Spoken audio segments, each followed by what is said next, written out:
മഹദിയായ ആയിഷ റളിയല്ലാഹു അൻഹയോട് മസ്റൂഖ് റളിയല്ലാഹുവിന് വന്ന് ചോദിക്കുന്നുണ്ട്, സഅൽതു ആയിഷ റളിയല്ലാഹു അൻഹ അയ്യുൽ അമലി കാന അഹബ്ബു ഇലൻ നബി സല്ലല്ലാഹു അലൈഹി വസല്ലം, നബി സല്ലല്ലാഹു അലൈഹി വസല്ലം തങ്ങൾക്ക് ഇഷ്ടപ്പെട്ട അമൽ ഏതാണ് എന്ന് ആയിഷ ബീവിയോട് ചോദിച്ചപ്പോൾ ഖാലത്ത്, ആയിഷ ബീവി പറഞ്ഞു, അദ്ദാഇം, സ്ഥിരം ചെയ്യുന്ന കാര്യങ്ങളാണ്. നബി സല്ലല്ലാഹു അലൈഹി വസല്ലം തങ്ങൾക്ക് അങ്ങനെയാണ്, ചെയ്യുന്ന കാര്യങ്ങൾ സ്ഥിരമായിട്ട് കൊണ്ട് നടക്കണം. ആയിഷ റളിയല്ലാഹു അൻഹ ഇത് കേട്ടതിന് ശേഷം, റസൂലുള്ളാഹിയിൽ നിന്ന് ഇത് അറിഞ്ഞതിന് ശേഷം എന്തെങ്കിലും ഒരു കാര്യം ചെയ്യുന്നുണ്ടെങ്കിൽ അത് സ്ഥിരമായി കൊണ്ട് നടക്കുന്ന മഹദിയായിരുന്നു എന്ന് ഹദീസ് ഗ്രന്ഥങ്ങളിൽ കാണാവുന്നതാണ്. കാന അമലുഹു ദീമത്തുൻ, നബി സല്ലല്ലാഹു അലൈഹി വസല്ലം തങ്ങളുടെ അമലുകൾ പതിവായി ചെയ്യുന്നതാണ്.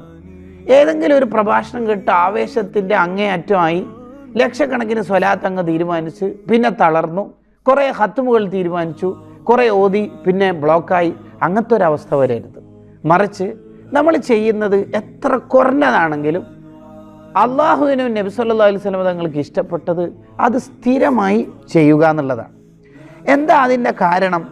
വസബബു മഹബ്ബത്തിഹി ലിദ്ദാഇം, സ്ഥിരമായി ചെയ്യണം എന്ന് നബി സല്ലല്ലാഹു അലൈഹി വസല്ലം തങ്ങൾ പഠിപ്പിക്കാനും സ്ഥിരം ചെയ്യുന്ന കർമ്മങ്ങൾക്ക് നബി സല്ലല്ലാഹു അലൈഹി വസല്ലം തങ്ങളുടെ ഇഷ്ടം കിട്ടാനൊക്കെ എന്താണ് കാരണം? അന്ന ഫാഇലഹു ലാ യൻഖത്യു അൻ അമലിൽ ഖൈർ, സ്ഥിരം ചെയ്യുന്ന ആൾ ജീവിതത്തിൽ എന്നും നന്മ ചെയ്തുകൊണ്ടിരിക്കും, ഒരാവേശത്തിലല്ല അവരുടെ ജീവിതം. 2, വലാ യൻഖത്യു അൻഹു സവാബു വൽ അജ്റു, അവർക്ക് പ്രതിഫലം ഒരിക്കലും നിലച്ചു പോകൂല, പ്രതിഫലം എന്നും ഉണ്ടാവും.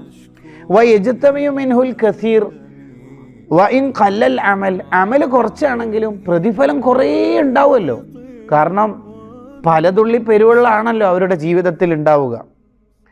വലാ തസാലു സ്വഹാഇഫുഹു മക്തൂബത്തുൻ ബിൽ ഖൈർ, നന്മ എഴുതുന്ന മലക്ക് എപ്പോഴും എൻഗേജ്ഡ് ആയിരിക്കും, അയാളുടെ നന്മ എപ്പോഴും മലക്കുകൾ എഴുതിക്കൊണ്ടിരിക്കും, കാരണം സ്ഥിരം നന്മ ചെയ്യുന്നുണ്ടല്ലോ. വ മസ്അദു അമലിഹി മഅമൂറൻ ബിൽ ബിർരി, അയാളുടെ നന്മ കയറിക്കൊണ്ടിരിക്കുന്ന ആകാശത്തിലെ എൻട്രി കവാടം അതിങ്ങനെ ഓപ്പണായിക്കൊണ്ടിരിക്കും, കാരണം അയാളുടെ അമൽ എല്ലാ ദിവസവും ഉണ്ടാവും. അയാളും മലക്കളും തമ്മിൽ എപ്പോഴും ബന്ധം ഉണ്ടാവും.